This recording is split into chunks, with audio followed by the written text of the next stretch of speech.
দর্শক, আজ 16 ডিসেম্বর বিজয় দিবস। বিজয় দিবসের শুভেচ্ছা জানিয়ে শুরু করছি আমাদের আজকের ভালো থাকুন। দর্শক, বলা হয়ে থাকে যে ঘুমিয়ে আছে শিশুর পিতা সব শিশুরই অন্তরে। প্রত্যেক শিশুর মধ্যেই পিতা হবার, বড় হবার একটা অমিত সম্ভাবনা রয়েছে। এই সম্ভাবনা হোঁচট খায় যখন শিশুর শারীরিক কিংবা মানসিক বিকাশ বাধাগ্রস্ত হয়। এমনি নানান কারণে হতে পারে, তার মধ্যে অন্যতম একটি কারণ আমাদের আজকের অনুষ্ঠানের বিষয়বস্তু। এই কারণটি হচ্ছে অটিজম। দর্শক, অটিজম নিয়ে আমাদের সমাজে এখন অনেকখানি সচেতনতা বেড়েছে। আরো সচেতনতা বাড়ার চেষ্টায় আমাদের আজকের এই বিজয় দিবসের অনুষ্ঠান। দর্শক, অনুষ্ঠানে উপস্থিত রয়েছেন দুজন খ্যাতিমান বিশেষজ্ঞ যারা অটিজম নিয়ে, অটিস্টিক শিশুদের নিয়ে কাজ করছেন নিরলসভাবে। চলুন পরিচিত হই ওনাদের সাথে। শুরুতেই পরিচয় করিয়ে দিচ্ছি আনোয়ার খান মডার্ন হাসপাতাল ও ডায়াগনস্টিক সেন্টারের শিশু বিকাশ ও শিশু নিউরো বিশেষজ্ঞ ডক্টর আনিসা জাহানের সাথে। দর্শক, আমাদের মাঝে আরো উপস্থিত রয়েছেন NIMH মানসিক হাসপাতাল নামে আমরা যেটিকে বেশি চিনি, শেরেবাংলা নগরে অবস্থিত। সেখানে চাইল্ড অ্যান্ড অ্যাডোলেসেন্ট সাইকিয়াট্রিস্ট হিসেবে কর্মরত সহকারী অধ্যাপক এবং আমাদের অত্যন্ত জনপ্রিয় পরিচিত মুখ ডক্টর হেলাল উদ্দিন আহমেদের সাথে। দর্শক, রয়েছে আমাদের টেলিফোন নম্বরগুলো, কিছুক্ষণ পরপরই আপনারা টেলিভিশন স্ক্রিনে দেখতে পাবেন। চাইলে টেলিফোন করতে পারেন, প্রয়োজনীয় পরামর্শ নিতে পারেন। আরো রয়েছে আমাদের ফেসবুক পেজ বি হেলদি ভালো থাকুন, এখানে আপনারা আমাদের সাথে যোগাযোগ করতে পারেন। রয়েছে আমাদের ওয়েবসাইট ভালো থাকুন .net। আমাদের এই ওয়েবসাইটে আরো অনেক তথ্য থাকবে অটিজম নিয়ে, আপনারা ওয়েবসাইটে চোখ রাখতে পারেন। ফাঁকে ফাঁকে শুনুন আমাদের আজকের আলাপচারিতা। টেলিফোন করার চেষ্টা তো থাকবেই আপনাদের পক্ষ থেকে। শুরুতেই ডক্টর আনিসা জাহান এবং ডক্টর হেলাল উদ্দিন আহমেদ, আপনাদের দুজনকেই আরো এক দফা শুভেচ্ছা আমাদের আজকের এই অনুষ্ঠানে। অনেক কথা শুনবো আপনাদের কাছ থেকে অটিজম নিয়ে। একেবারে শুরুতে আমি অটিজম শব্দটার একটা ডেফিনেশন চাই, বা বাংলায় যদি জিজ্ঞাসা করি যে অটিজম বলতে কি বোঝায়, একটু বলবেন? অটিজম যদি আমি সায়েন্টিফিক ভাবে বলি তাহলে এটা হলো neurodevelopmental disorder in children, in growing children. আর সাধারণভাবে যদি আমি বলি বাংলায় সহজভাবে, তাহলে এটা হলো শিশু যখন বাড়ন্ত মস্তিষ্ক, মানে যখন একটা শিশু বড় হতে থাকে, তার ব্রেনের কার্যক্রম বৃদ্ধি পেতে থাকে, সেই সময় তার যদি কোনো সমস্যা হয় এই 3 বছর বয়সের মধ্যে, সেই সময় এই অটিজমটা প্রকাশ পায়। তার মানে নিউরো ডেভেলপমেন্ট মানে ব্রেনের সাথে তার বৃদ্ধি যখন হয় সেই সময় তার সমস্যাটা আসবে। অটিজমের শিশুরা সাধারণত 3টি জিনিসের মধ্যে একসাথে করে অটিজম বলা হয়। প্রধান যে সমস্যা সেটা হলো তারা বাচ্চাদের সাথে বা নিজের সমবয়সের সাথে মিশতে পারে না। তার যেহেতু সামাজিকতার অভাব, শুধু যে নিজের সমবয়স্কদের সাথে মিশতে পারে না তা না, অন্যান্যদের সাথে মিশার মধ্যেও তাদের দক্ষতাটা অনেক কমে যায়। সাথে আপনার কথার সমস্যা থাকে। কথার মধ্যে যে কেউ কথা বলতে পারে বা কেউ কথা বলতে পারেই না একেবারে, আবার কেউ কথা বলে কিন্তু একটু ভিন্নভাবে বলে, যেটা পরবর্তীকালে আমরা বলবো। আর সাথে হলো আপনার যে একই আচরণ বারবার করতে থাকে। যে কথা যে বলে না, সেখানে তার কমিউনিকেশন, যে কথাটা আমরা আসি, সেই কমিউনিকেশনের অভাবও আছে। শুধু কথা বলাটাই কিন্তু সব না। কিন্তু একটা বাচ্চা যখন আরেকজনের সাথে মিশবে, বা আমরাও যদি আমরা কারোর সাথে মিশি, আমরা ভাবের আদান প্রদান করি। আমরা যদি জিজ্ঞেস করি আপনি কেমন আছেন, বা আমি এটা চাই, তুমি আমাকে এটা দিবে, এই যে কথাগুলো, এই যে সেটা আমি যদি কথা নাও বলি, আমি কিন্তু অঙ্গভঙ্গি দিয়ে সেটা বুঝাতে পারি যে আমি হয়তো কথা বললাম না কিন্তু আমি এটা চাই না, বলে আমি হ্যাঁ, এই যে আমি বডিতে এটা পোস্টার যেটা বলি, সেটা দিয়েও আমি কিন্তু অঙ্গভঙ্গি দিয়ে আমি বুঝাতে পারি যে আমি কি চাচ্ছি বা কি চাচ্ছি না। কিন্তু অটিজমের শিশুরা এই জিনিসটা করতে পারে না,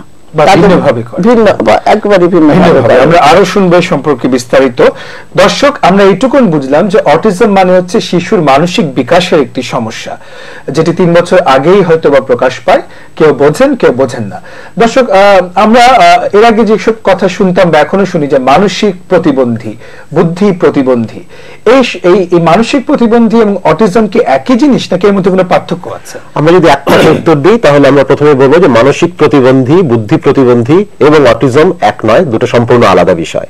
তবে অটিজমের কোন মানসিক প্রতিবন্ধী বা বুদ্ধি প্রতিবন্ধীর ক্ষেত্রে যে বিষয়টি হচ্ছে, তাদের শারীরিক বয়সটি তাদের মানসিক বয়সের চাইতে বেশি থাকে, অর্থাৎ মানসিক বয়সে তারা খানিকটা পিছিয়ে থাকে এবং তারা কাজকর্ম করার ক্ষেত্রে, চিন্তা ভাবনা করার ক্ষেত্রে অনেক ক্ষেত্রে অন্যের উপর প্রায় অনেকখানি নির্ভরশীল হয়ে পড়ে। কিন্তু অটিজমের শিশুদের ক্ষেত্রে ম্যাডাম যেটি বললেন যে তাদের তিনটি ক্ষেত্রে সমস্যা থাকে: সামাজিকতার সমস্যা, যোগাযোগের সমস্যা, আচরণের সমস্যা। কোন কোন অটিজম আছে এমন শিশুর মধ্যে আইকিউ বা বুদ্ধাঙ্কটি কম থাকতে পারে, কিন্তু তাকে মানসিক প্রতিবন্ধী বা বুদ্ধি প্রতিবন্ধী বলা যাবে না। আচ্ছা, আরো বেসিক একটু জিজ্ঞাসা করি, যেমন ডাউন সিনড্রোম বা সেরিব্রাল পলসি, এরা কি অটিজমের মধ্যে পড়েন? এরা আলাদা? না, এরা অবশ্যই আলাদা। Cerebral পলসি, down syndrome, intellectual disability বা বুদ্ধি প্রতিবন্ধকতা, অনেক সময় আমরা বলি অতি চঞ্চল, অমনোযোগী শিশু, এগুলো সবকিছুই শিশুদের ভিন্ন ভিন্ন ধরনের সমস্যা এবং বেশিরভাগই কিন্তু স্নায়ু বিকাশজনিত সমস্যা বা জেনেটিক সমস্যা। কিন্তু অটিজম হচ্ছে সম্পূর্ণ একটি আলাদা ধরনের বৈশিষ্ট্য। এই বৈশিষ্ট্যের শিশুদের যে তিনটি লক্ষণ আমরা বলেছি, সেই তিনটি লক্ষণই থাকে। এটিও একটি স্নায়ু বিকাশজনিত সমস্যা, কিন্তু ওগুলো থেকে সম্পূর্ণ আলাদা। সম্পূর্ণ আলাদা। দর্শক, আমরা শুনে নিলাম এবং অনেকখানি ক্লিয়ার, স্পষ্ট হয়ে গেলাম যে অটিজম একটি ভিন্ন ধরনের সমস্যা। এগুলো ডাউন সিনড্রোম, সেরিব্রাল পলসি, এই জাতীয় সমস্যা। কিন্তু ডাউন সিনড্রোম এবং সেরিব্রাল পলসির কিছু সংখ্যক বাচ্চারাও কিন্তু অটিজমে ভুগতে পারে, তাদের মধ্যে অটিজম থাকতে পারে পরবর্তীকালে। এটা যেহেতু অটিজম তো জন্মগত কোনো সমস্যা না, কিন্তু ডাউন সিনড্রোম একটা জন্মগত সমস্যা। আচ্ছা, আরেকটু আমি কোয়েশ্চেন করি, যেহেতু প্রশ্নগুলো বাবা মার মধ্যে, পরিবারের মধ্যে ঘুরে ফিরে যে অটিজমের বাচ্চারা কি পাগল কিনা। না না, অবশ্যই অটিজমের প্রথম কথা হচ্ছে পাগল বলে কোনো শব্দ আমাদের সায়েন্টিফিক বিধানে নাই, এটা হচ্ছে প্রথম কথা। তারপরে যে প্রচলিত লোক কথায় যে পাগল শব্দটি ব্যবহার করা হয়ে থাকে, সেক্ষেত্রে আমরা বলি অটিজমের শিশুরা মোটেই পাগল নয়, তারা ভিন্নভাবে সক্ষম এবং তারা কিন্তু এক ধরনের বৈশিষ্ট্য সম্পন্ন শিশু। যে তিনটি বৈশিষ্ট্যের কথা বললাম, আমরা যদি তাদেরকে পরিচর্যা করতে পারি, তাহলে বৈশিষ্ট্যগুলো থেকে কিন্তু তাদেরকে আমরা উতরিয়ে নিয়ে আসতে পারবো। খুবই আশার কথা শুনলাম আমরা।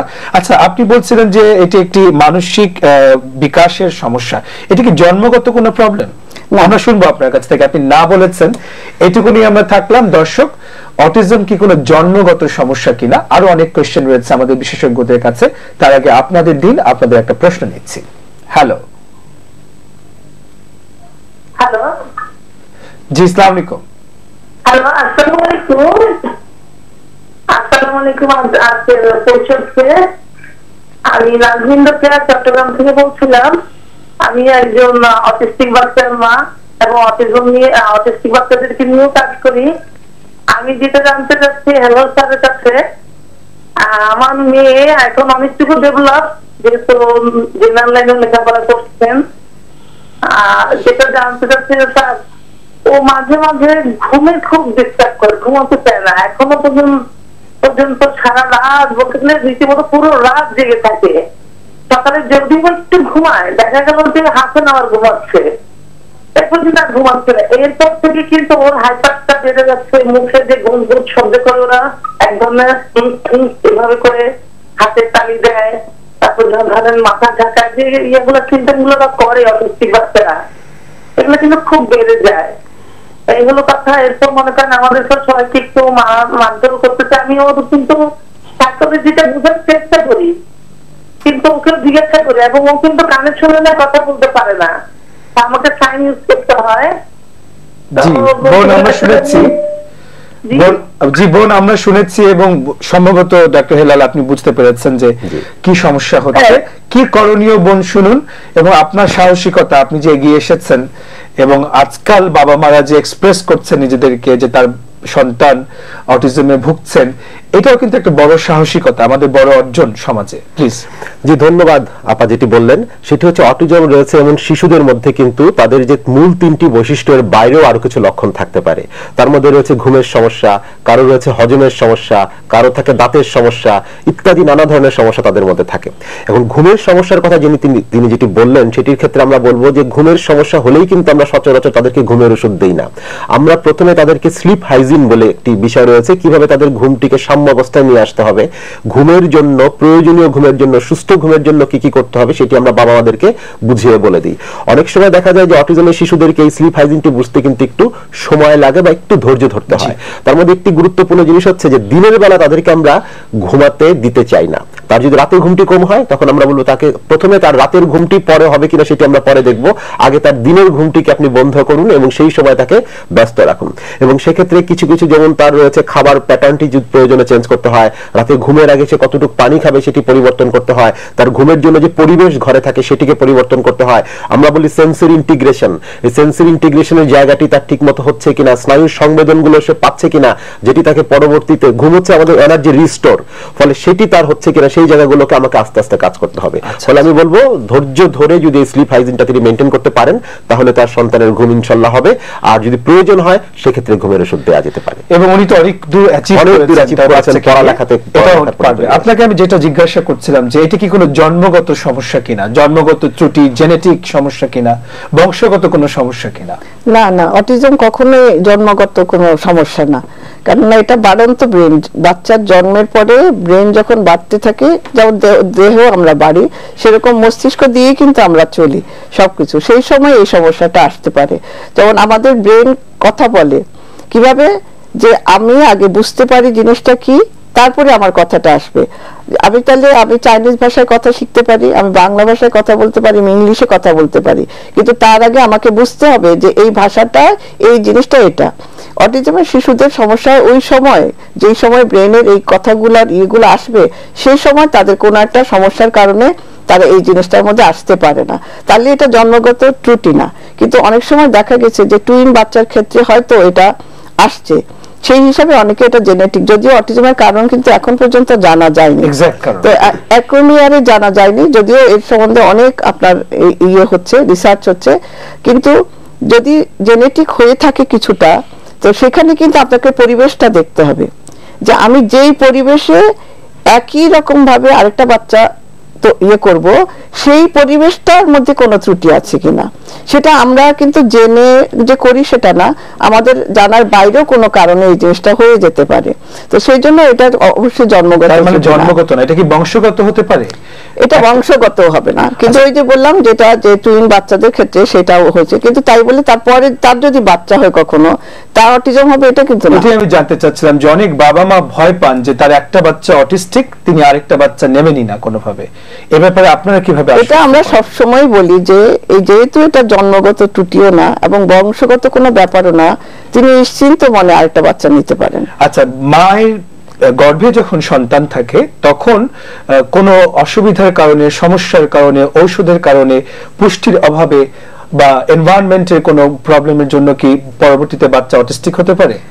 অটিজমের ওই যে বললাম আপনাকে, প্রথম হলো আইডেন্টিফাই করা যায়নি, কজটা আইডেন্টিফাই করা যায়নি, কিন্তু এখন আমরা যে অটিজমের শিশুদেরকে সাধারণত দেখি সেটা কিন্তু একদমই একটা স্বাভাবিক বাচ্চার মধ্যে হয়, মানে তার সবকিছু ভালো ছিল, সে হয়তো কথা বলাও শুরু করেছে, তারপরে কিন্তু অটিজমের সমস্যাটা এসছে। তার মানে আমি, তবে কিছু কিছু ক্ষেত্রে, কিছু পার্সেন্টেজের ক্ষেত্রে, যে যদি কোনো কারণে ছোটবেলায় বা জন্মের সময় সমস্যার কারণে বা পেটের সমস্যার কারণে কোনো একটা সমস্যা নিয়ে বাচ্চা হয়, তার খিঁচুনি হলো, যেটা এপিলেপসি বলি বা খিঁচুনি বলে, সেই খিঁচুনি যদি চলতে থাকে তখন কিন্তু তাদের আচরণের মধ্যে অটিজমের সমস্যা চলে আসতে পারে। আবার কেউ দৃষ্টি প্রতিবন্ধী, সে হয়তো জন্মগতভাবে দৃষ্টি প্রতিবন্ধী হয়ে বড় হলো, সেই সময় তার মধ্যেও কিন্তু অটিজমের ক্যারেক্টার আসতে পারে। কিন্তু এটা কিন্তু সাধারণ যে অটিজমের কথাগুলো আমরা বলি সেটা আমরা বলবো না, এটাকে সেকেন্ডারি অটিজম বলা যেতে পারে। যে এখানে অটিজমের সমস্যাটা আসছে, যে একটু আগে যেটা বলছিলাম যে ডাউন সিনড্রোমের বাচ্চা, সেরিব্রাল পালসির বাচ্চার মধ্যে অটিজমের সমস্যা আসতে পারে, কিন্তু সেটা আসলে এই নরমাল অটিজমের মধ্যে পড়ে। আচ্ছা, আর একেবারে বেসিক কোশ্চেন করি, কারণ দর্শক আমাদের সমাজে আমরা অনেকেই আছি যারা সম্পূর্ণভাবে অটিজম সম্পর্কে অতটা সচেতন নই। অনেকেই ভাবেন যে অটিজম বাচ্চা হয়েছে সংসারে, এটা বোধহয় কোনো অভিশাপের কারণে হয়েছে কিংবা কোনো পাপের ফসল। একটু প্লিজ এ ব্যাপারে মানুষজনকে সচেতন করবেন। পাপের ফসল তো হতেই পারে না, পাপ মানে পাপের কারণে এটা হয়েছে এরকম তো আমরা কোনো ব্যাপারই আমরা দেখি না। সুতরাং বিশেষ করে মায়েদের, আমাদের তো একটা মায়েদের উপর সবসময় বলা হয় যে ওর মায়ের এটা হচ্ছে বলে এটা হলো, কিন্তু এটা আসলে কখনোই তো অটিজম কেন, আমি তো মনে করি না কোনো ব্যাপারই এটা বলা উচিত। কেন কোনো কারণে যদি পেটে ইনফেকশন হয় সেটা কি মায়ের দোষ? কিন্তু আপনি যদি আত্মীয়র মধ্যে বিয়ে করার ফলে কোন রকম সমস্যা হয় তাহলে সেটা কি মায়ের দোষ হবে? তাহলে সেটা বাবার দোষ হতে পারে, তাহলে কারো দোষই হবে না। জি দর্শক, আমরা চিকিৎসা বিজ্ঞানীদের সাথে যখন আলাপ করছিলাম তখন তারা একটা অ্যালার্মিং কথা বলেছেন। সেই অ্যালার্মিং কথাটা হচ্ছে যে অটিস্টিক শিশুদের সংখ্যা সমাজে বেড়ে যাচ্ছে, আগের তুলনায় এখন অনেক বেশি। আপনি এই ব্যাপারে আরেকটু মন্তব্য করবেন ডক্টর হেলাল? জি ধন্যবাদ। যদি আমরা মার্কিন যুক্তরাষ্ট্রের যে গবেষণাপত্রটির উপর ভিত্তি করে এটি করে থাকি, যে অটিজম স্পিক্স বলে একটি আন্তর্জাতিক এনজিও রয়েছে, তারা মূলত এই গবেষণা কর্মগুলি পরিচালনা করে থাকে 2-3 বছর পর পর। সেখানে আমরা দেখতে পাই 1975 সালে প্রতি 5000 জন শিশুর ভেতরে একজনের অটিজম ছিল, এবং 1985 সালে তা এসে দাঁড়ায় 2500 শিশুর ভেতরে একজন, 95 সালে তা দাঁড়ায় 500 জন শিশুর ভেতরে একজন। এভাবে বাড়তে বাড়তে 2014 সালের সিডিসির যে একটি মানে সেন্টার ফর ডিজিজ কন্ট্রোল মার্কিন যুক্তরাষ্ট্রের, তাদের যে রিপোর্টটি রয়েছে সেখানে দেখা যায় প্রতি 68 জন শিশুর ভেতরে একজনের মধ্যে অটিজম রয়েছে, যার মধ্যে ছেলেদের মধ্যে সংখ্যাটা অনেক বেশি। এক্ষেত্রে আমরা বলবো যে অনেকগুলো কারণ রয়েছে। বাংলাদেশে আমাদের 3-4টি গবেষণা হয়েছে, খুব বড় আকারের বা জাতীয় পর্যায়ের জরিপ হয় নাই। 2009 সালে যে জরিপটি হয়েছিল WHO-র সাথে জাতীয় মানসিক স্বাস্থ্য ইনস্টিটিউটে, সেখানে আমরা প্রায় প্রতি 125 জন শিশুর ভেতরে একজনের অটিজম রয়েছে। এবং 2013 সালে আমাদের কমিউনিটি ক্লিনিক ভিত্তিক একটি জরিপ হয়, সেখানে আমরা প্রায় প্রতি 1000 জন শিশুর ভেতরে 1.55 জনের অটিজম রয়েছে। এবং তারও আগে আমরা 2004 সালের দিকে বঙ্গবন্ধু শেখ মুজিব বিশ্ববিদ্যালয়ের একটি গবেষণাপত্র থেকে পাই প্রতি 1000 জনের মধ্যে 2 জনের অটিজম রয়েছে। আচ্ছা, তার মানে এই সংখ্যাটা নিহাত কম না, এবং বাড়ছে, ক্রমাগত বাড়ছে। এটা হয়তো এমনও যে ডায়াগনোসিস হচ্ছে, শনাক্ত হচ্ছে আগের তুলনায় বেশি। দর্শক, এটা নিয়ে আবার একটা কথা হচ্ছিল কিছুক্ষণ আগেই আমাদের বিশেষজ্ঞদের সাথে, যে কোন কোন ক্ষেত্রে ওভার ডায়াগনোসিস হয়ে যাচ্ছে, অর্থাৎ বাচ্চা অটিস্টিক না কিন্তু তাকে অটিস্টিক বলা হচ্ছে, আবার কোন কোন ক্ষেত্রে আন্ডার ডায়াগনোসিস হচ্ছে, অর্থাৎ অটিস্টিক বাচ্চা কিন্তু সেটাকে শনাক্ত করা হচ্ছে না সঠিক সময়ে। প্লিজ। যেটা বলছিলাম যে সাধারণভাবে যেহেতু এখন অটিজম নিয়ে খুব প্রচার হচ্ছে সব জায়গায়, স্কুলের কারিকুলামের মধ্যেও কিন্তু আপনার অটিজম কি এগুলা শিক্ষা দেওয়া হয়, তাতে কি হয়েছে মানুষ সব বাচ্চাদেরকে অটিজম বলছে। মানে একটা বুদ্ধি প্রতিবন্ধী বাচ্চার একটু আচরণগত সমস্যা, এটাও অটিজম, সেরিব্রাল পালসি বাচ্চা হাঁটতে পারে না, এটাও অটিজম। তো তার মানে কি অটিজম আসলে যদিও এটা বলা হচ্ছে বা প্রচার করা হচ্ছে বা ইভেন আপনাকে ট্রেনিংও দেওয়া হচ্ছে, কিন্তু মানুষের মধ্যে কিন্তু ধারণাটা এখনো এক্স্যাক্টলি ওইভাবে নাই। কিন্তু সবচেয়ে বড় কথা কি, যারা অটিজমে ভুগছে যে ফ্যামিলি, তারা বেশিরভাগই এখন পর্যন্ত কিন্তু অনেক এডুকেটেড ফ্যামিলি। মানে আপনি লোয়ার ক্লাস বলতেই পারেন না, অলমোস্ট আপনি আপার ক্লাস, আপার মিডল ক্লাস, এই জাতীয় এডুকেটেড ফ্যামিলির মধ্যে তারা কিন্তু অটিজমটাকে ডায়াগনোসিস করতে পারছেন না তাদের বাচ্চাদের বেলায়। তার একটা বড় কারণ হলো আমরা সবসময় কথাটা দেখি, এবং কথা যখন দেরি করে বলে তখন কিন্তু বাড়িতে যে বয়স্ক যারা আছে আমাদের আত্মীয় স্বজন সবাই বলে কেউ কেউ দেরি করে কথা বলতে পারে, এটা ঠিক হয়ে যাবে, এটা কিছু না, তুমি অপেক্ষা করো, হয়ে যাবে। কিন্তু আগে এটা হয়তো ঠিক ছিল, কিন্তু ইদানিং কিন্তু আমরা এটা চাই না এই কথাটা কেউ বলুক, কেন তার যদি কোনো সমস্যা হয় তাকে যেন একবার, যারা এই বিশেষজ্ঞ তারা যেন একবার দেখে বলে যে না এটা অটিজম আসেনি। তার কারণ হলো এই যে আমরা কথার মধ্যে কথাটা দেখতে চাই, কিন্তু আমাদেরকে কিন্তু ওকে সামাজিক ব্যাপারটা বেশি দেখতে হবে। কথা কয়দিনের মধ্যে আসতে হবে সেটা আপনার সাধারণত 2 বছর, কিন্তু 4, 5, 6, 7 তো কথা বলতে পারে, কিন্তু যেটা সামাজিক সমস্যা সেই জিনিসটাই আপনাকে আইডেন্টিফাই করতে হবে। যে আমার বাচ্চা 2 বছর বা 3 বছর বাচ্চা, সে তার সমবয়সীর সাথে কিভাবে করে, বা আরেকটা সমবয়সী 3 বছরের বাচ্চাটা কিভাবে আচরণ করছে। কথা নাই, মনে করেন আমরা কথা নাই, কিন্তু তার কাজে কর্মে সে সুন্দর করে আপনাকে বুঝিয়ে দিবে যে আমার কোনো সমস্যা নাই। যেমন আপনি বললেন যাও বলটা নিয়ে আসো, একটা নর্মাল বাচ্চা সাথে সাথে বলটা নিয়ে আসবে, তোমার আব্বুকে এটা দিয়ে আসো, সে সাথে সাথে দিয়ে আসবে। কিন্তু এখানে একটা ব্যাপার আছে গলত, যে কিছু কিছু করে বলে ওরা কিন্তু অটিজমের বাবা বলে করে তো, বা ও এখন একটু খেলার মধ্যে অবস্থা, মানে সেই জন্য সে সাড়া দিচ্ছে না। আপনি যখন বাচ্চাকে ডাকলেন শিশু, সে সাড়া দিবে না, তখন প্যারেন্টস মনে করে যে ও মনোযোগটা অন্য জায়গায় বলে করছে না, কিন্তু এই সামাজিকতাটা আমাদেরকে কিন্তু বেশি দেখতে হবে। জি, সম্ভবত আরেকটি কারণ হচ্ছে যে অটিস্টিক টার্মটা বা অটিজম টার্মটা আমরা যেভাবে এখন শুনছি বিভিন্ন প্রচার মাধ্যমে, তার তুলনায় অন্যান্য যে মানসিক বিকাশের সমস্যাগুলোকে কম আইডেন্টিফাই বা কম প্রচার হচ্ছে, এটা একটা কারণ হতে পারে যে সব বাচ্চাকে আমরা অটিজমের ভাগে ফেলে দিচ্ছি। দর্শক, আপনাদের আরেকটি ফোন আছে। হ্যালো। ওয়ালাইকুম আসসালাম। আমি জানছি আমার 2 ছেলে 8 বছর এবং 4 বছর। এরা চঞ্চল, অতিমাত্রায় চঞ্চল। কোন কোন ক্ষেত্রে এরা ক্ষেত্রে একই সাউন্ড এরা করতেছে এবং দেখা যায় সেটা মিনিংলেস সাউন্ড এরকম হয় অনেক সময়। আর হচ্ছে এরা কোনো কিছুতে একটা জিনিস বুঝতে গেলে সেটা সে বুঝতে চায় না, সেটা হয়তো সে অতিরিক্ত আবদার করে বা আপনি কি বলেন তারা পড়ালেখা ঠিক করতে পারছে কিনা, তারা পড়ালেখাটা ঠিক মতো করতে পারছে কিনা। হ্যাঁ হ্যাঁ হ্যাঁ, বড় ছেলেটা লেখাপড়ায় বেশ ভালো, আর ছোটটা আমি এখন স্কুলে দিই নেই, ওর বয়স 4, বড়টা বয়স 8, ও ক্লাস 1-এ পড়ে, এবার 2-এ যাবে, সব ভালো। আর কিছু শুনতে চান? জি ভাই, আপনার প্রশ্ন এবং সমস্যা বুঝতে পেরেছেন আমাদের বিশেষজ্ঞরা, অবশ্যই উত্তর দিবেন। তবে আমাদেরকে নিতে হচ্ছে ছোট্ট একটা বিরতি, কোথাও যাবেন না, আমাদের সঙ্গে থাকুন। বিরতির পর আপনার প্রশ্ন এবং সেই সাথে আরো অনেক কথা নিয়ে আমরা আবারও হাজির। আমাদের আজকের অনুষ্ঠানের বিষয়বস্তু হচ্ছে অটিজম, এবং এই সংক্রান্ত তথ্য দেওয়ার জন্য স্টুডিওতে উপস্থিত রয়েছেন দুজন খ্যাতিমান বিশেষজ্ঞ। রয়েছেন ডক্টর আনিসা জাহান, যিনি শিশু বিকাশ ও শিশু নিউরোলজি বিশেষজ্ঞ, এবং রয়েছেন child and adolescent psychiatrist doctor Helal Uddin Ahmed.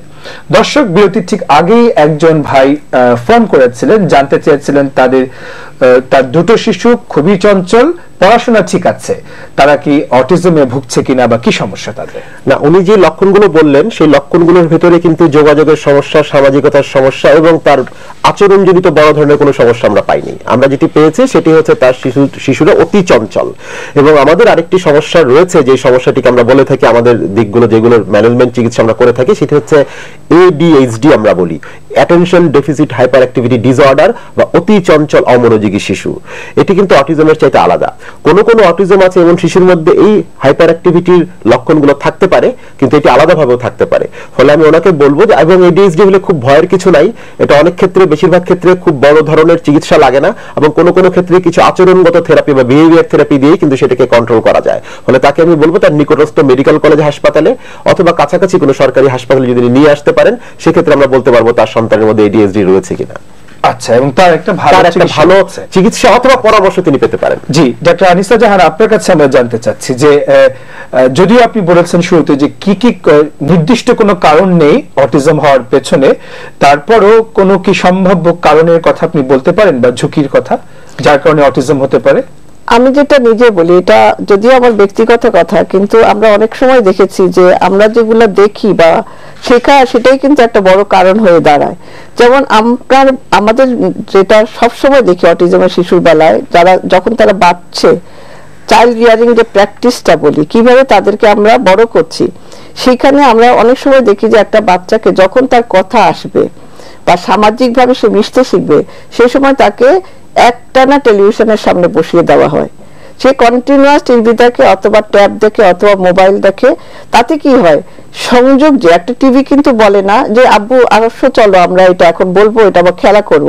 তাতে কি হয়, যদি কন্টিনিউয়াস টিভির সামনে বসে থাকে, তার মা বা পেরেন্টসরা তারা মনে করে বাচ্চা তো শান্ত আছে, তো ভালোই আছে। তাতে কি হয়, ওই যে আমি যে ব্রেনকে ব্যবহার করব কথার জন্য বা সামাজিকতার জন্য, সেটা কিন্তু আমি ব্যবহার করছি না। তাতে না করতে করতে এটা ডিজিজ অ্যাট্রোফির মতো, যে তার ব্রাঞ্চ যেগুলো শাখা প্রশাখা হবে, যে আমি কথা শুনবো, বুঝবো, কথা বলবো, সেইগুলোর মধ্যে তার কিন্তু অভাব হয়ে যায়। সে বুঝতে পারে না যে কি বলা হচ্ছে, কারণ আপনি সেখান থেকে অটিজম হতে পারে। সেখানে তাহলে কি একটা, তাকে আমরা কমিউনিকেশনে আমরা একটা প্রবলেম করে দিতে পারি। এছাড়া এমনি তো যেটা বলা হয় যে, যেগুলো আমরা বলছিলাম যে ওর কারণগুলো আইডেন্টিফাই করা হয়নি, সেই হিসাবে কিন্তু অন্য কোনো কারণ এভাবে বলাটা আমার মনে হয় ঠিকও হবে না। যে কোনো কারণ, তবে রিস্ক ফ্যাক্টরের মধ্যে অনেক সময় বলে যে একটু বাবা, ওই যে বললাম এডুকেটেড ফ্যামিলিতে, হাই ইনকাম গ্রুপে বা টুইন বাচ্চাদের ক্ষেত্রে, অথবা আপনার বাবা মায়ের বয়সের কথা অনেক সময় বলা হয়। এই জাতীয় কিছু কিছু আসছে যেগুলা রিস্ক ফ্যাক্টর হিসাবে আসে, কিন্তু এগুলা দিয়ে কারণ না কিন্তু অটিজম। আচ্ছা, একটু যদি যোগ করি, কারণ নয় তো ম্যাডাম যেটি বললেন তার সাথে কয়েকটি খুব গুরুত্বপূর্ণ গবেষণালব্ধ তথ্য রয়েছে। একটি হচ্ছে যদি বাবা মায়ের বেশি বয়সের সন্তান হতে পারে, সেক্ষেত্রে হতেও পারে নাও হতে পারে, কারণ নয় কিন্তু ঝুঁকি পাওয়া গেছে। দ্বিতীয় হচ্ছে বাতাসে যদি সীসার পরিমাণ বেশি থাকে এবং গর্ভবতী মায়েরা যদি সেই বাতাসে নিঃশ্বাস গ্রহণ করেন তাহলে সন্তানের মধ্যে অটিজম হওয়ার একটি আশঙ্কা থাকতে পারে। 3 নম্বর আরেকটি পাওয়া গেছে কম ওজনের শিশুর ওজন যদি কম হয়, অল্প ওজনের শিশুর জন্ম হলে তার মধ্যে ভবিষ্যতে অটিজম হওয়ার ঝুঁকি থাকতে পারে, এটি কারণ নয়। এবং আরেকটি হচ্ছে মামস, মিজলস বা রুবেলা এমএমআর ইনফেকশন যদি মায়ের হয়ে থাকে গর্ভাবস্থায়, তবে তার সন্তানের মধ্যে অটিজম হওয়ার ঝুঁকি থাকতে পারে। সুতরাং এগুলোর দিকে আমাদের সতর্ক থাকতে হবে, তবে এগুলোকে অটিজমের কারণ বলা যাবে না। ঝুঁকি আমাদের দেশে একটু একটু করে কমে আসছে। কিন্তু এখানে আরেকটা ব্যাপার আছে যে ছেলে শিশুরা কিন্তু অনেক বেশি অটিজমে ভোগে। এখন যদি বলা হয় ছেলে শিশু কেন ভোগে, তা এটা হইতে পারে যে তার পার্সোনালিটি বা ক্যারেক্টার, যেমন একটা ছেলে শিশু কম কথা বলে, একটা মেয়ে শিশু কিন্তু বেশি কথা বলে, এটাও একটা হয়তো বা তফাৎ হতে পারে। দর্শক, অটিজমের ব্যাপারে একটি তথ্য উঠে এসেছে আমাদের আলাপচারিতায়, খুবই গুরুত্বপূর্ণ। সেটি হচ্ছে যে অটিজমে ভোগা শিশুদেরকে অটিস্টিক বলা যাবে না, কারণ অটিস্টিক টার্মটা অনেকটা রিটার্ডেড একটা শব্দ, অনেকটা নেগেটিভ অর্থে ব্যবহার করা একটা শব্দ। যেমন আমরা অনেক ক্ষেত্রে বলি যে সিজোফ্রেনিক, তাই না, ম্যানিয়াক, সেরকম অটিস্টিক, এই ধরনের শব্দগুলো মানুষকে আরো আহত করে এবং পরিবারকে আরো আহত করে, বাচ্চাটিকে আরো বিপদে ফেলে দেয়। কাজেই এই ধরনের টার্ম, অটিস্টিক শব্দটা আমরা পরিহার করব। আমরা বলবো যে অটিজমে আছে এমন শিশু, এইভাবে আমরা শব্দটিকে ব্যবহার করব। আপনাদের একটি ফোন নিচ্ছি। হ্যালো, আসসালামু আলাইকুম। হ্যালো, ওয়ালাইকুম আসসালাম। আমার একটা বোনের ছেলে, ওর 7 বছর বয়স। তো ও 10-11 মাসের সময় একটু কথা বলতো, তারপর থেকে কথা বলা বন্ধ হয়ে গেছে। তো খুব চঞ্চল ছেলেটা, মোবাইল এবং টিভির নেশাটা, কথা বলতে পারে না। এখন কিভাবে কি ওর ডাক্তার দেখাইতে পারে জায়গায়, তো কোনো কিছুই বলতেও পারে না। আচ্ছা বোন, আপনার সমস্যায় আছেন, টেনশনেও আছেন। এই বাচ্চার অটিজমের সমস্যা থাকতে পারে, কিন্তু আমরা যতক্ষণ ও অন্য বাচ্চাদের সাথে, তার সমবয়সী বাচ্চাদের সাথে কিভাবে মেশে সেটা একটু দেখতে হবে যে ঠিক স্বাভাবিকভাবে মিশতে পারে কিনা। অথবা তার বয়সটা কত আমি বুঝতে পারলাম না, 11 মাসে সে কিছু মানে 7 বছর বয়স, তাহলে দেখতে হবে যে ওর সমবয়সীদের সাথে ও কিভাবে মিশে, অথবা সে আপনি যদি কোনো আদেশ করেন সেটা কিভাবে পালন করে, মানে আসলে ওর অটিজমের সমস্যা ওর আছে কিনা। তবে এই বাচ্চাদের অনেকে যদি অটিজম হয়ে থাকে, এই বাচ্চাদের অনেকে কিন্তু 1, 1.5, 2.5, 2 পর্যন্ত ওরা কিন্তু অনেক সময় কথা বলে থাকে, তারপরে কথাটা হারিয়ে যায়। তো এখন হারানোর পিছনে যেই কারণে থাকুক না কেন, যদি এখন ও কথা না বলে থাকে, তাহলে প্রথমে আপনার ওর সাথে সামাজিকভাবে মেলামেশাটা আগে করতে হবে। যেমন আমি সবসময় বলি যে আগে ওর সাথে খেলা করো, যেমন একটা বলের আদান প্রদান, বা গাড়ি দিয়ে খেলা, বা ইভেন ক্যারাম বোর্ড খেলা হতে পারে, লুডো হতে পারে, যদি সে বোঝে। যদি সামাজিকভাবে এই যোগাযোগটা যদি আপনি যত করবেন এবং আদেশ করবেন যে এটা আনো, ছোট ছোট আপনার সেন্টেন্সে, বাক্যে, যে তুমি এটা করো, এটা রাখো, তাহলে তার হয়তো কথার মধ্যে বুঝতে পারলে কথাটা আসতে পারে। দর্শক, অটিজমে যারা আছে, যাদের অটিজম রয়েছে এমন শিশুদের মধ্যে নানান ধরনের সিমটম দেখা দিতে পারে বা লক্ষণ দেখা দিতে পারে। সেগুলো আমরা একটু একটু করে শুনলাম, যে কথার সমস্যা, সামাজিকভাবে মেশার সমস্যা, আচরণগত প্রবলেম, কখনো একটু ঘুমের ব্যাঘাত, কিংবা খাওয়া দাওয়ার ব্যাপারে প্রবলেম, নানান ধরনের প্রবলেম হতে পারে। দর্শক, চিকিৎসার ধরনটা কেমন হওয়া উচিত এই সম্পর্কে একটু বিস্তারিত শুনুন। সময় শেষ হয়ে যাচ্ছে আপনার কাছে, তবুও আমরা খুব বেশি চিকিৎসার বলি না আমরা অটিজমের ক্ষেত্রে, আমরা শব্দটিকে বলি পরিচর্যা। কারণ এটি শুধুমাত্র একজন চিকিৎসকের পক্ষে অটিজমের শিশুদেরকে কিন্তু সুস্থ করে তোলা বা সমাজের মূল স্রোতে ফিরিয়ে আনা সম্ভব নয়। ফলে অটিজমের পরিচর্যা একটি দলগত টিম লাগে, যে একটি টিম, যে টিমটি তাকে পরিচর্যা করবে। সেখানে মনোচিকিৎসক থাকবেন, সেখানে চাইল্ড নিউরোলজিস্ট থাকবেন, সেখানে সাইকোথেরাপিস্ট থাকবেন, সেখানে পেডিয়াট্রিশিয়ান থাকবেন, সেখানে চাইল্ড সাইকিয়াট্রিস্ট থাকবেন, স্পিচ থেরাপিস্ট থাকবেন। আপনি এতগুলো ডাক্তার, আমরা বলবো যে ডাক্তার নন, এরা সব বিভিন্ন পেশাজীবী। শিক্ষক লাগবেন, সেখানে আমাদের অভিভাবকদেরকে লাগবেন, প্রত্যেকের কিন্তু কিছু না কিছু গুরুত্ব সেখানে রয়েছে, এবং তারা সবাই মিলে কিন্তু পরিচর্যা করে এই শিশুটিকে সমাজের মূল স্রোতে ফিরিয়ে আনতে পারে। তার জন্য সবার আগে প্রয়োজন হচ্ছে আমরা বলি আর্লি ডায়াগনোসিস। যত দ্রুত আমি তাকে নির্ণয় করতে পারবো তত দ্রুত আমি তাকে ইন্টারভেনশন করতে পারবো, মানে তাকে পরিচর্যার ক্ষেত্রে নিয়ে আসতে পারবো, এবং সেক্ষেত্রে তার চিকিৎসা লাগলে চিকিৎসা, তার শিক্ষা লাগলে শিক্ষা, এবং প্রয়োজনে প্রশিক্ষণ। শিক্ষা এবং প্রশিক্ষণ দুটি আলাদা জিনিস। প্রশিক্ষণ দিতে হবে, বাবা মাকে প্রশিক্ষণ নিতে হবে, এবং তাকে এমপ্লয়মেন্টের সুযোগ করে দিতে হবে। আচ্ছা, খুবই ইম্পর্টেন্ট কথা বলেছেন। দর্শক, সেই এমন হলো যে একজন, আপনাকে আমি জিজ্ঞাসা করি দর্শকদের পক্ষ থেকে, একজন বাবা, মানে একটা বাবা মা গিয়েছেন তার সন্তানকে নিয়ে এবং আপনি ডায়াগনোসিস করলেন যে সন্তানের অটিজম রয়েছে, কিভাবে আপনি কাউন্সেলিংটা করেন, করা উচিত? জি, আমি যখন ডায়াগনোসিস হয়, যদিও এটা বলা হয় যে তোমরা ওকে একদম সরাসরি অটিজম বলো না, কিন্তু আমার মনে হয় যে এটা কিছুটা দরকার আছে, কেন অনেক সেন্টারে অনেক সময় একটু ভিন্নভাবে যে তার অসুবিধা আছে কমিউনিকেশন বা এগুলো বলা হয়, কিন্তু আপনি যদি ওকে বলেন যে তার কিছু অটিজমের সমস্যা আছে, তাহলে কিন্তু অভিভাবকরা এটাকে গুরুত্ব দিবে যে সমস্যা আছে, তাইলে শুধুমাত্র ছেড়ে দিলে কিন্তু বাচ্চাটা কখনোই ভালো হয়ে যাবে না, তার পিছনে যথেষ্ট সময় ব্যয় করতে হবে। যেটা আমরা কাউন্সিলিং করি যে যেহেতু সামাজিকভাবে সে প্রধান সমস্যা অটিজমের কিন্তু সামাজিক সমস্যা, তারপরে কথা, তার সাথে অন্য আচরণ। এখন সামাজিকভাবে মেশার ক্ষেত্রটাতে আমি একটু বেশি জোর দিয়ে থাকি, অন্যরা হয়তো কথার উপরে বেশি জোর দেয়, যেমন অভিভাবকরা কিন্তু কথা নিয়ে বেশি কনসার্ন থাকে, কিন্তু আমার কথা হলো আপনি যদি কথা না বুঝাতে পারেন সে কথা কখনোই বলবে না, আর আপনি যদি বলতেই থাকেন আব্বু বলো আম্মু বলো, তাহলে সে মাঝখান থেকে তার সময়টা নষ্ট হবে, সে কথাও বলবে না, কথাও বুঝবে না। কিন্তু আপনি যদি ওর সাথে খেলতে খেলতে বলেন যে চলো আমরা এটা করি, আসো হাততালি দে, হাতটা কোথায় গেল, এরকম করে যদি আপনি ওর সাথে যোগাযোগের মাধ্যমটা করতে পারেন, তাহলে কিন্তু কথাও আসবে, সামাজিক ভাবেও সে ভালো হবে। অনেক অটিজমের শিশু আছে যারা কথা বলে, তারা স্কুলেও পড়াশোনা করে, কিন্তু দেখা যাচ্ছে যে তারা সামাজিকভাবে পিছিয়ে আছে, কিন্তু সামাজিকভাবে যখন পিছিয়ে থাকে তখন আলটিমেটলি কিন্তু সে ফুল গেইন করে না। তার মানে আমাকে প্রথম থেকে সামাজিকভাবে সে যেন ভালোর দিকে যায় এটা চেষ্টা করতে হবে। কিভাবে? যেমন স্কুল, কোন স্কুলে যাবে, এটা নিয়ে একটা বড় প্রশ্ন দেখা দেয় না। যদি বাচ্চা অনেক আগে আসে, যেমন আপনার 4-5 বছর হলে কিন্তু আমি অনেক সময় বাচ্চা কি লেভেলে আছে সেটার উপর নির্ভর করে সে নরমাল স্কুলে যাবে নাকি স্পেশাল স্কুলে যাবে সেটা বলি। স্পেশাল স্কুল কি আছে বাংলাদেশে? খুবই কম। আপনি নিশ্চয়ই ঢাকা শহরের কয়েকটা স্কুল দিয়ে সারা বাংলাদেশকে বলতে পারেন না, এবং যে স্কুলগুলো আছে তাদের উপরে এত চাপ, তারা কতটা অটিস্টিক বাচ্চা বা অটিজমের শিশুদেরকে নিবে, আর যদি না নেয় তাহলে নরমাল স্কুলে তাকে যেতে হবে, কিন্তু নরমাল স্কুল তো তারা নিচ্ছে না। যদিও সরকারি ভাবে বলা হচ্ছে, যদিও আমাদের ইচ্ছা যে প্রতিটা ক্লাসে একটা বা দুটা অটিজমের শিশু বা রিটায়ার্ডেড শিশু, যেটা বুদ্ধিতে প্রতিবন্ধী শিশু বা শারীরিক প্রতিবন্ধী শিশু যেতে পারে, কিন্তু এটা কিন্তু স্কুলে আগে যদিও টিচাররা আপনার একটা সিম্প্যাথি বা এমপ্যাথি যাই বলেন থাকতো, ইদানিং কিন্তু টিচাররাও নিতে চায় না।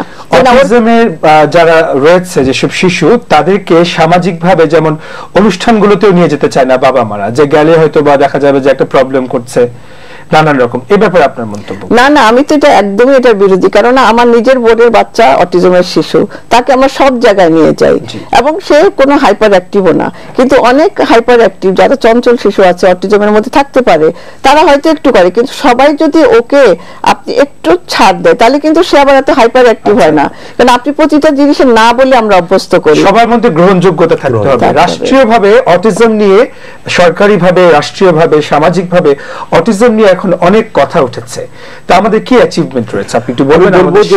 শুধু আমাদের বাংলাদেশে নয়, সারা বিশ্বের জন্য বাংলাদেশের অ্যাচিভমেন্ট অনেক বেশি। আমরা 2011 সালে ঢাকা ডিক্লারেশন করি, সেখানে আমাদের আঞ্চলিক নেতৃবৃন্দ যারা ছিলেন বিভিন্ন রাষ্ট্রের তারা ছিলেন। আমরা বিশ্ব স্বাস্থ্য সংস্থায় অটিজম বিষয়ে যে রেজলিউশনটি পাস হয়েছে তার প্রস্তাব ও উত্থাপক ছিলেন বাংলাদেশ, এবং মাননীয় প্রধানমন্ত্রীর কন্যা সাইমা ওয়াজেদ হোসেন পুতুল সেটিকে উত্থাপন করেন। অটিজম নিয়ে কাজ করার জন্য তিনি হু এক্সেলেন্স অ্যাওয়ার্ডও প্রাপ্ত হন। এবং আমরা আরেকটি গুরুত্বপূর্ণ কাজ করেছি 2016 সালে 11টি রাষ্ট্রের জন্য, সাউথ এশিয়ান কান্ট্রির, যে আমরা একটি কর্মকৌশল নির্ধারণ করি। আচ্ছা, এই যে এত পলিসি, এত কর্মকৌশল, এত অ্যাচিভমেন্ট, এত পুরস্কার, গ্রাসরুট লেভেলে তার কি রিফ্লেকশন হচ্ছে? আমরা বলবো, আমরা সেক্ষেত্রে যেটি হয়েছে, আমরা শিক্ষকদের জন্য প্রশিক্ষণের ব্যবস্থা করেছি নাইম থেকে, আমরা পুলিশ কর্মকর্তাদের জন্য স্পেশাল ব্রাঞ্চ ট্রেনিং স্কুলে প্রশিক্ষণের ব্যবস্থা করেছি, আমরা চিকিৎসকদের জন্য প্রশিক্ষণের ব্যবস্থা করেছি, এবং অভিভাবকদের জন্য প্যারেন্ট স্কিল ট্রেনিং বলে একটি ট্রেনিং কিন্তু শুরু হতে যাচ্ছে আগামী বছরের শুরুতেই বিশ্ব স্বাস্থ্য সংস্থা থেকে। ঘরে যদি একজন অটিজমের শিশু থাকে, বাবা মারা দিশেহারা হয়ে যান যে কোথায় নিয়ে যাব, কার কাছে গেলে আমি এর জন্য ভালো পরিচর্যা পাবো। সেক্ষেত্রে আমরা বলবো সরাসরি উত্তরটা রয়েছে, সেটি বলবো আমাদের ঢাকা শহরের যেই সমস্ত জায়গায় সরকারিভাবে স্বীকৃত জাতীয় মানসিক স্বাস্থ্য ইনস্টিটিউট, শেরেবাংলা নগর রয়েছে, আমাদের বঙ্গবন্ধু শেখ মুজিব মেডিকেল বিশ্ববিদ্যালয়ের ইনস্টিটিউট অফ ঢাকার বাইরে রংপুরে, ঢাকার বাইরে কুড়িগ্রাম, রংপুর, টেকনাফের ক্ষেত্রে আমরা বলবো আমরা এই পর্যন্ত প্রায় 7,500 চিকিৎসককে কিন্তু অটিজমের উপর একটা প্রাথমিক প্রশিক্ষণ দিতে পেরেছি। আমরা আরো প্রশিক্ষণ দিতে চাই। প্রতিটা শিশু বিকাশে কিন্তু আপনাদের মেডিকেল কলেজগুলোতে শিশু বিকাশ কেন্দ্র আছে, ওখানেও ধন্যবাদ। তাহলে ধন্যবাদ। আমরা শেষ করছি খুব মানে আশার কিছু কথা দিয়ে, যাতে করে ভবিষ্যতে এগুলো আরো বেশি প্রস্ফুটিত হয়, আমরা সেই আহ্বান রাখবো আপনাদের কাছে। ডাক্তার হেলাল এবং ডাক্তার আনিসা জাহান, আপনাদের দুজনকে অনেক ধন্যবাদ, অনেক গুরুত্বপূর্ণ সব তথ্য দিয়েছেন। আশা করি আমাদের যারা বাবা মারা রয়েছেন, অটিজমে রয়েছে এমন শিশু যারা রয়েছেন, তারা সবাই, তাদের সবার জন্য এই কথাগুলো কাজে লাগবে। এমনকি আমাদের সমাজ, পরিবার এবং অন্যান্য মানুষ যারা রয়েছেন সচেতন, সবার বেলায় অটিজমে ভোগা শিশুদেরকে কিভাবে পরিচর্যা করতে হবে সেই সম্পর্কে আপনাদেরকে আরো সচেতনতা বাড়াবে আপনাদের মধ্যে আজকে এই কথাগুলো। দর্শক, আজকে মহা সমারোহে আমরা বিজয় দিবস পালন করছি, খুশিতে, আনন্দে, নাচে, গানে চারদিকে আজ মহান বিজয় দিবসের উদযাপন। এই বিজয় দিবসের আনন্দ আরো বেশি অর্থবহ হতে পারে যদি সমাজের অবহেলিত অসুস্থ অংশ যারা রয়েছে, তাদের মধ্যে অটিজম অন্যতম একটি গ্রুপ, তাদেরকে যদি আমরা এই আনন্দে অংশগ্রহণ করাতে পারি। সেটা সম্ভব যদি তাদের সঠিক পরিচর্যা হয়, তাদের বিকাশ যদি পরিপূর্ণ হয়।